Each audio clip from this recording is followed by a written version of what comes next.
அன்பானவர்களே, அன்பு வணக்கங்கள்.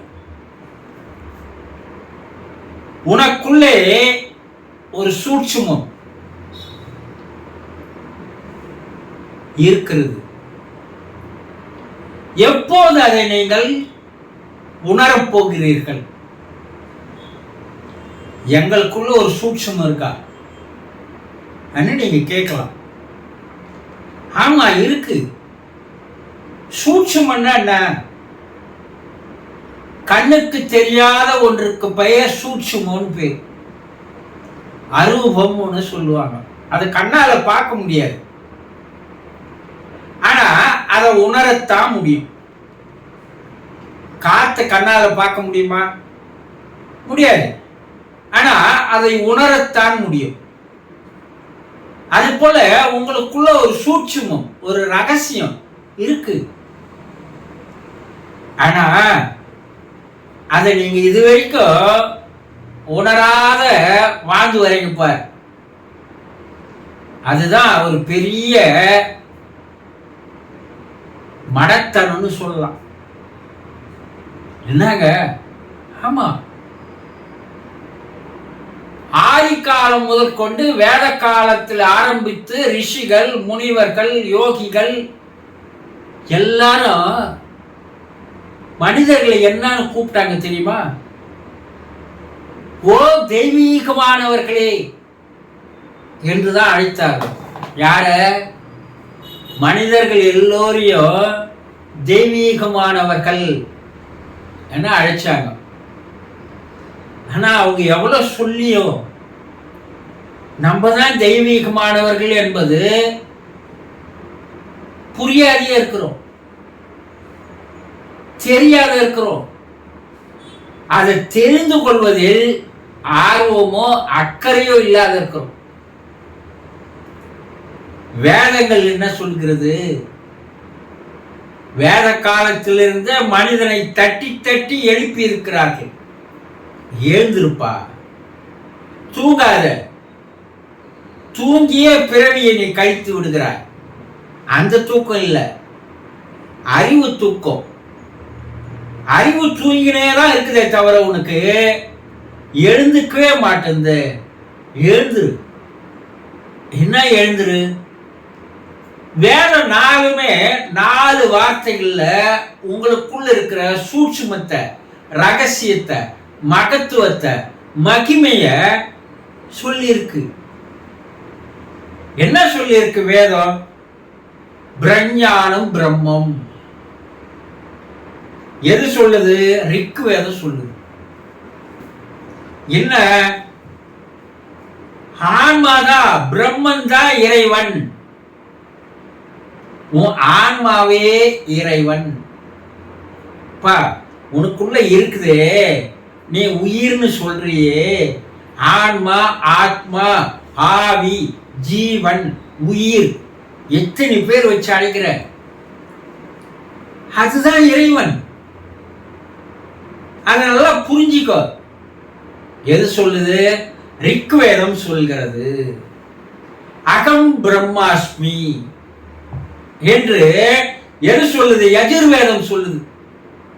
என்ன? நான் பிரம்மமாகவே இருக்கிறேன். என் அகத்துக்குள்ளேயே பிரம்மம், இறைவன், தெய்வம், ஆண்டவன், கடவுள், பரம்பொருள், பரமபிதா, பரமசிவன் எங்க இருக்குது? என்னுடைய அகத்திற்குள்ளேயே இருக்கிறது. அதை நீ புரிஞ்சுக்கோ. நீ யஜுர்வேதம் சொல்லி இருக்கு. தத்துவமசி என்ன சொல்லுது? சாமவேதம் சொல்கிறது. தத்துவம் என்ன? தத், அது நீயாக தான் இருக்கிற. எது? இறைவன் என்பவன் நீயாக தான் இருக்கிற. நீதான் இறைவன், நீதான் கடவுள் என்று சொல்கிறது. சரி, அதர்வண வேதம் என்ன சொல்கிறது? அயம் ஆத்மா பிரம்மம். நான் பிரம்மத்தை தவிர, இறைவனை தவிர வேறில்லை. இதுதான் 4 வேதங்களுடைய வார்த்தை. வேதங்கள் அனைத்துமே ஓ மனிதர்களே, நீங்கள் தான் இறைவன் என்று தெளிவா கூறியிருக்குது. என்ன சொல்லி இருக்கிறாங்க? நீயும் பிரபஞ்சமும் ஒன்றே. பிரபஞ்சம் உனக்குள்ளேயே இருக்கிறது, வேற எங்கேயோ இல்ல. நீ எங்கேயோ வெளியே தேடி இருக்கிற. உனக்குள்ள அண்டத்தில் உள்ளது அனைத்தும் பிண்டத்தில் இருக்கிறது. இந்த பிண்டத்தில் உள்ள அனைத்தும் அண்டத்தில் இருக்கிறது. நான் சித்தர் எவ்வளவு ஒரு விழிப்புணர்வை மக்களிடையே ஏற்படுத்தி சென்றிருக்கிறார்கள் பாருங்க. அதை என்ன சொல்றாங்க? புரிந்து கொள்ள ஈசா வைசியம் என்ன சொல்றாங்க? இதம் சர்வம். எப்பா, இறைவன் எல்லாத்திலையும் இருக்கிறான்பா. மரம் செடி கொடி எல்லாத்திலையும் இருக்கிறான். மனிதர்களாகி உங்ககிட்டயும் இருக்கிறான். தெளிவா சொல்லிட்டு போயிருக்கிறாங்க. வேதங்கள், உபநிடதங்கள் இவை அனைத்துமே மனிதா, நீ வெளியே போய் தேடாத. எதை தேடாத? இறைவனை தேடாத. ஆண்டவனுக்காக அலையாத. கடவுளுக்காக கண்ட இடத்துக்கு போகாத. தெய்வத்தை உனக்குள்ளேயே இருக்குது, நீ உனக்குள்ளேயே தேடி கண்டுபிடி. இதுதான் புராணங்கள், உபநிடதங்கள், வேதங்கள் எல்லாம் சொல்லி இருக்குது. இத அனுமன் என்ன சொல்றாரு? தெய்வத்துக்கிட்ட முறையிறார். நான் உடலாக என்னை நினைத்து கொண்டிருக்கும் போது உனக்கு எனக்கு என்ன ஆகி போகுதுன்னா இடைவெளி அதிகமாகி போய் விடுகிறது. அப்ப நான் உனக்கு அடிமை மாதிரி இருக்கிற. ஏன்னா நான் உடல் என்று நினைக்கும் போது சரி, நான் உயிர் என்று நினைக்கும் போது, அந்த உயிர் என்று நினைக்கும் போது அப்ப நான் பக்தனாக இருக்கிறேன். நான் உடலையும் உயிரையும் தாண்டி நான் இது கிடையாது, நான் ஆன்மாதான் என்று நினைக்கும் போது நான் என்னவாயிடுற? நீயும் நானும் ஒண்ணுன்னு தெரிஞ்சுக்கினேன். உடலாக நான் நினைக்கும் போது அடிமையா இருக்கிற, மனதாக நினைக்கும் போது நான் உனக்கு பக்தனா இருக்கிறேன். ஆன்மாவாக நான் நினைக்கும் போது நீயும் நானும் ஒண்ணுன்னு தெரிஞ்சுக்கினேன். அப்ப நாம் உடலாகத்தான் நினைத்து கொண்டிருக்கிறோமே தவிர, மனமாகத்தான் நினைத்து வாழ்கிறோமே தவிர, நாம் உள்ளே ஆன்மா என்று ஒன்று இருக்கிறது என்பதை நாம் புரிந்து கொள்வதே இல்லை. இதுக்கு மேல யார் என்ன சொல்லுவாங்க? காலம் காலமா சொல்லிட்டே வராங்க. இதை புரிந்து கொள்பவர்கள் கோடியில் ஒருத்தர் 2 பேரா இருக்கிறான். அவர்கள் தான் அவதாரங்களாக மாறுகிறார்கள். அது ராமகிருஷ்ண பரமஹம்சரா இருக்கட்டும், ரமண மகரிஷியா இருக்கட்டும், ராகவேந்திரரா இருக்கட்டும், ஷீரடி சாய்பாபாவா இருக்கட்டும், இல்ல அரவிந்தரா இருக்கட்டும், அன்னை மிராவா இருக்கட்டும், ஆனா குருநானக்கா இருக்கட்டும், நபிகளா இருக்கட்டும், புத்தரா இருக்கட்டும், ஏசா இருக்கட்டும், இவர்கள் எல்லாம் வேதங்கள் சொல்லியதை, உபநிடதங்கள் சொல்லியதை ஆமா நாம தானே நமக்குள்ள ஆராய்ச்சி பண்ணுவோம், நாம தெய்வம் தானே, நாம போய் என்னத்தை இன்னொரு தெய்வத்தை வணங்கிட்டு இருக்கு, நம்ம வெளியே போய் தேடவானா என்பதை புரிந்து கொண்டார்கள். அதனால் அவர்கள் தெய்வமாக மாறினார்கள். எந்த அவதாரங்களோ என்னை நீங்க வணங்குங்கன்னு சொல்லவே இல்லை. எந்த அவதாரங்களுடைய சரித்திரத்தை எடுங்க. மக்களே, நான் அவதாரம் ஆயிட்டேன், தெய்வம் ஆயிட்டேன், என்னை நீங்க வணங்குங்க, எனக்கு செலவையுங்க, எனக்கு பூஜை பண்ணுங்க, யாரும் சொல்லல. ஆனா மக்கள் என்ன பண்றான்? அதை போய் செய்யறான். ஆனா அவர்கள் சொன்னதை செய்யல. அவங்க என்ன சொன்னாங்க? என்னை போல, எங்களை போல நீங்களும் மாறுங்க, நீங்களும் தெய்வமா மாறுங்க, வாங்க. அவர்களுடைய உபதேசங்கள் எல்லாம் என்னை போல, எங்களை போல நீங்களும் மாறுங்கன்றுதான்.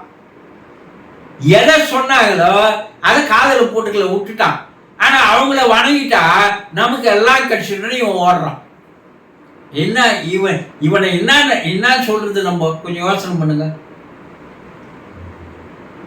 அப்போ யார் தனக்குள்ளே இறைவன் இருக்கிறான் என்பதை புரிந்து கொள்கிறானோ அவன் இறைவனாக மாறுகிறான்.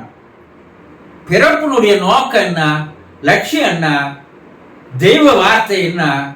உனக்கு பிறப்பு கொடுத்தது எதுக்குன்னா நீ யாருன்னு தெரிஞ்சுக்கோ, உனக்குள்ள இருக்கிற என்ன நீ புரிஞ்சுக்கோ, என்ன போல நீயும் மாறுந்தான். ஆனா நம்ம என்ன பண்ணிட்டு இருக்கிறோம், யாரெல்லாம் போய் வணங்குமோ வணங்கணும், யாரெல்லாம் போய் கும்பிடு போடணுமோ போடணும், இப்படியே தான் வாழ்க்கை ஓடுதே தவிர உனக்குள் இருக்கிற சூட்சுமத்தை, உனக்குள் இருக்கிற ரகசியத்தை, உனக்குள் இருக்கிற மகத்துவத்தை, மகிமையை தெரிஞ்சுக்குங்க, புரிஞ்சுக்குங்க. இனியாவது அதுக்குதான் அறிவு தந்திருக்கிறேன் அந்த ஆண்டவனுடைய திருவார்த்தைகள் இருந்தா கூட நம்ம அறிவை அப்படியே எடுத்து ஓரம் வச்சுட்டு அவங்க எவ்வளவுதான் கத்தி கத்தி கத்தி சொல்லிட்டு போனாலும் செவடங்காதுல சங்கு ஊதன கதையா நம்ம என்ன பண்ணிருக்கிறோம்? எந்த ஒரு இறை வார்த்தையையும் இறைவனுடைய சொல்லையும் பின்பற்றாமல் அதை செய்யாமல் நாம் ஓடிக்கொண்டே இருக்கிறோம். அப்போ அவதாரங்களை வணங்குவதற்கு பதிலாக அவதாரங்கள் சொல்லி இருக்கின்ற உபதேசங்களை சரியாக காது கொடுத்து கேட்டால் நீங்கள் விழித்துக் கொள்ளலாம். உங்களுக்குள்ள இருக்கின்ற ரகசியத்தை, சூட்சுமத்தை, அற்புதத்தை புரிந்து கொள்ளலாம். இப்படி மக்களுக்கு சொல்லுவதற்காகத்தான் அவதாரங்கள் தன்னுடைய வாழ்க்கையை பயன்படுத்தினார்களே தவிர எந்த ஒரு இறைவனும் உனக்குள் இருக்கின்றதை தெரிந்து கொள்தான் சொன்னான். அவன் யாரும் என்ன வணங்குன்னு சொல்லல, அவதாரமும் என்ன வணங்குன்னு சொல்லல. இவன் என்ன பண்றான், அதுக்கு ஒரு கோயில் கட்டுறான், அதுக்கு ஒரு கும்பாபிஷேகம் பண்றான். அவனும் உன்ன மாதிரி ஒரு தாய் கருவற்றில் வந்தவங்க தானே. அவதாரங்கள் எல்லாம் ஒரு தாயினுடைய வயிற்றின் மூலமா தானே வந்தாங்க. அவங்களுக்கும் தாய் தகப்பன் இருந்தாங்கல்ல. அவங்கன்னா வானத்துல இருந்து நேரா கீழே குச்சிட்டாங்களா? இல்லையே. அவர்கள் வேதங்கள் சொல்லியதை, உபநிடதங்கள் சொல்லியதை, புராணங்கள் சொல்லியதை, சித்தர்கள் சொல்லியதை தன்னுடைய வாழ்க்கையின் குறிக்கோளாக, லட்சியமாக மாற்றிக்கொண்டார்கள். அதனால் அவர்கள் தாங்கள் தெய்வம் என்பதை தெரிந்து கொண்டார்கள். நீங்களும் அது போலதான். அதனால்தான் விவேகானந்தர் சொன்னார், விழித்தெழு, போதண்டா அறிவில் தூங்கந்து போதும், தயவு செய்து விழித்தெழு என்று அவரும் அவர் பாட்டுக்கு அவரும் மக்களுக்காக குரல் கொடுத்து விட்டு போனார். ஆனா அவர்களுடைய வாக்கும் செவடங்காதுல சங்கூதுன கதை தான். இனி எத்தனை பேர் வந்தாலும் எவ்வளவுதான் உங்ககிட்ட இருக்கிறத சொன்னாலும் உங்களுடைய அறிவு எழுந்து கொள்ள போவதில்லை. ஆக இனிமேலாவது விழித்துக் கொள்ளுங்கள். உங்களுக்குள்ளேயே இருக்கின்ற அந்த சூட்சுமத்தை எப்பதான் நீங்க புரிஞ்சுக்க போறீங்கன்றது தெரியவில்லை. சந்தோஷம்.